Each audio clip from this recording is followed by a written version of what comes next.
আমি আজকে সয়াবিন কষা বানিয়ে দেখাবো। সয়াবিন কষার জন্য নিয়েছি সয়াবিন, টক দই, ধনেপাতা, টমেটো, পেঁয়াজ, কাঁচা লঙ্কা, রসুন, আদা, আলু। এইখানে মশলা নিয়েছি। সয়াবিনটা আগে সিদ্ধ করে নেব। আলু, পেঁয়াজ এইগুলো কেটে নেব, মশলাটা বানিয়ে নেব। সয়াবিনটা একটু গরম জলে সিদ্ধ করে নেব, ওই জন্য আমি অল্প কড়াই জল দিয়ে দিচ্ছি। সয়াবিনগুলো জলে দিয়ে দিচ্ছি।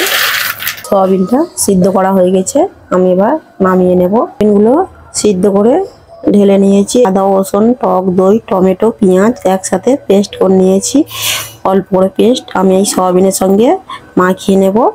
সয়াবিনে দিয়ে দিচ্ছি অল্প করে অল্প লঙ্কা গুঁড়ো, হলুদ গুঁড়ো, সর্ষের তেল ভালো করে মাখিয়ে নেব।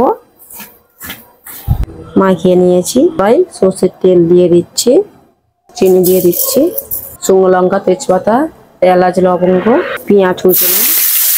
পেঁয়াজটা ভাজা হয়ে গেছে, আলুগুলো এর ওপর দিয়ে দেবো। আলুগুলো আমি এইরকম ডুমো ডুমো কেটে নিয়েছি। আলুটাও পেঁয়াজের সাথে ভালো করে ভেজে নেব।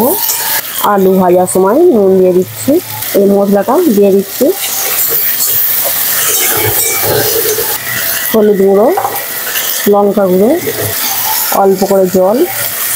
মশলাটা কষা হয়ে গেছে, এই সয়াবিনটা মাখিয়ে রেখেছিলাম দিয়ে দিয়েছি। এবার একসাথে সব কষে নেব। কাঁচা লঙ্কা দিয়ে দিচ্ছি, জল দিয়ে দিচ্ছি, মশলাটা দিয়ে দিচ্ছি। সয়াবিন কষাটা হয়ে গেছে, ধনেপাতা কুচনো ছড়িয়ে দিচ্ছি। এই সয়াবিন কষাটা বানানো হয়ে গেছে। সয়াবিন কষার রেসিপিটা আপনাদের ভালো লেগে থাকলে শিবানী কুকিং ব্লগে সাবস্ক্রাইব করবেন, লাইক দেবেন। এই সয়াবিন কষা রেসিপিটা বানানো হয়ে গেছে। এই রেসিপিটা আপনাদের ভালো লেগে থাকলে শিবানী কুকিং ব্লগে সাবস্ক্রাইব করবেন, লাইক দেবেন।